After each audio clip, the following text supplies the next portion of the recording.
ابن زیاد نے تنزیہ کیا تو آپ نے فرمایا میں امام وقت کا یزید جیسا شخص نہ دین کا محافظ ہو سکتا ہے اور نہ مسلمانوں کا رہنما۔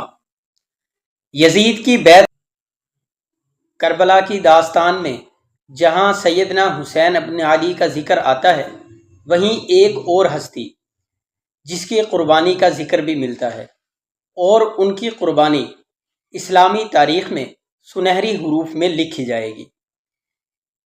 یہ وہ شخصیت ہیں جس نے ظلم کے خلاف تنہا ہو کر بھی آواز اٹھائی اور جن کا خون سیدنا حسین علیہ السلام کے قافلے کو خطرے سے آگاہ کرنے کا ذریعہ بن گیا۔ یہ ہستی ہیں مسلم بن عقیل رضی اللہ تعالیٰ عنہ۔ مسلم بن عقیل رضی اللہ تعالیٰ عنہ حضرت علی کے بھائی عقیل بن ابی طالب کے فرزند تھے۔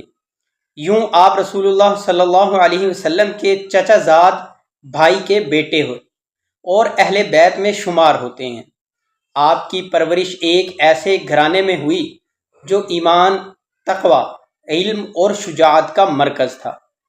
حضرت علی رضی اللہ تعالیٰ عنہ کی صحبت اور تربیت نے مسلم بن عقیل کو بچپن ہی سے علم و حکمت، زہد و تقوی اور بہادری میں بلند مقام عطا کر دیا تھا۔ آپ کم سنی سے ہی دینی علوم، فقہ اور اسلامی تربیت میں ممتاز تھے۔ سن 60 ہجری میں جب یزید بن معاویہ نے خلافت سنبھالی تو اس نے مدینہ، مکہ اور دیگر علاقوں کے لوگوں کو زبردستی بیعت پر مجبور کر دیا، جبکہ امام حسین علیہ السلام نے یزید کی بیعت سے انکار کر دیا۔ یزید جیسا شخص نہ دین کا محافظ ہو سکتا ہے اور نہ مسلمانوں کا رہنما۔ یزید کی بیعت سے انکار کے بعد امام حسین علیہ السلام نے مدینہ چھوڑا اور مکہ مکرمہ کی طرف روانہ ہو گئے۔ وہاں جا کر آپ نے حالات کا جائزہ لینا شروع کر دیا۔ امام حسین علیہ السلام کے مکہ میں قیام کے دوران کوفہ سے آپ کو سینکڑوں خطوط موصول ہوئے جن میں کہا گیا آئیے ہم آپ کے ساتھ ہیں اور یزید کے خلاف بغاوت کے لیے تیار ہیں۔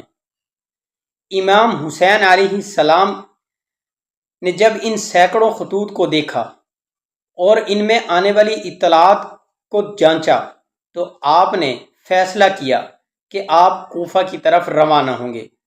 کوفہ کے لوگ امویوں سے بیزار تھے اور حضرت علی کے ماننے والے تھے، اس لیے انہوں نے امام حسین علیہ السلام کو بلایا۔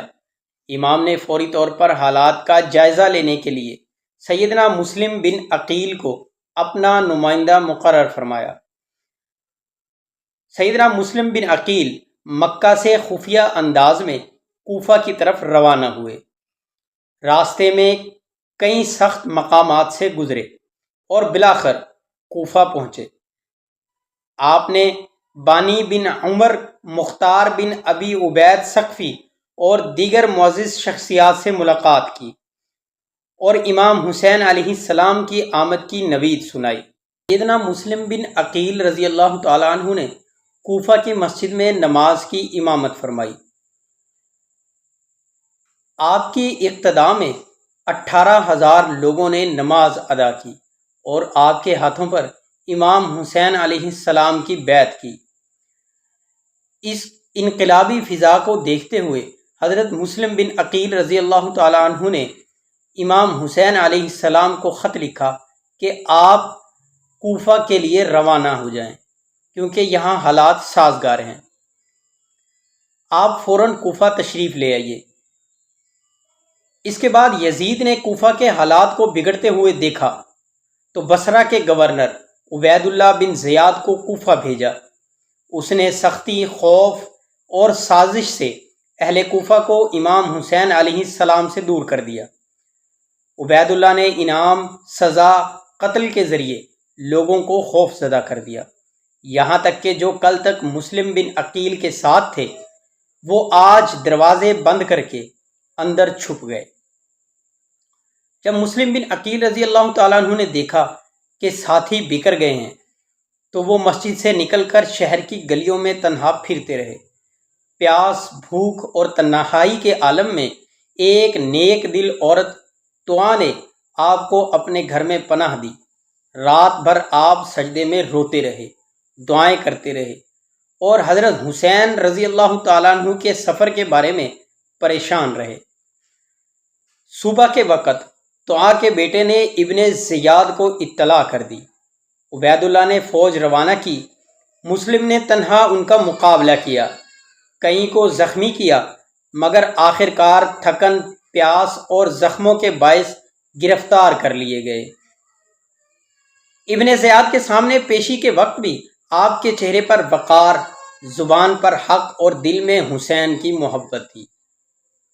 ابن زیاد نے تنزیہ کیا تو آپ نے فرمایا، میں امام وقت کا سفیر ہوں اور اپنے خون سے اس امانت کو پورا کر چکا ہوں۔ ابن زیاد نے شہادت کا حکم دیا۔ آپ کو قصر عمارت کے اوپر لے جایا گیا اور شہید کر دیا گیا۔ امام حسین علیہ السلام کو خط لکھا کہ کوفہ نہ آئیں، حالات بدل چکے ہیں۔ سیدنا مسلم بن عقیل رضی اللہ تعالیٰ عنہ کی زندگی ہمیں سکھاتی ہے کہ تنہا رہ کر بھی حق پر قائم رہنا سب سے بڑی بہادری ہے۔ دین کے لیے جان دینا ہی اصل کامیابی ہے۔ مسلم بن عقیل رضی اللہ تعالیٰ عنہ کا کردار رہتی دنیا تک ایک مینار نور کی مانند ہے۔ وہ تنہا ہو کر بھی تاریخ کے ماتھے کا جھومر بن گئے۔ ان کی وفا، بہادری، قربانی ہمیں بتاتی ہے کہ حق کا راستہ مشکل ضرور ہوتا ہے، مگر انجام ہمیشہ روشن ہوتا ہے۔ آپ کو یہ داستان متاثر کن لگی ہوگی تو ویڈیو کو لائک کریں، دوستوں کو شیئر کریں اور میرے چینل کو سبسکرائب کرنا مت بھولیے تاکہ ایسی مزید تاریخی اور ایمانی ویڈیوز آپ تک پہنچ سکیں۔ اس دعا کے ساتھ جہاں رہیے خوش رہیے، والسلام۔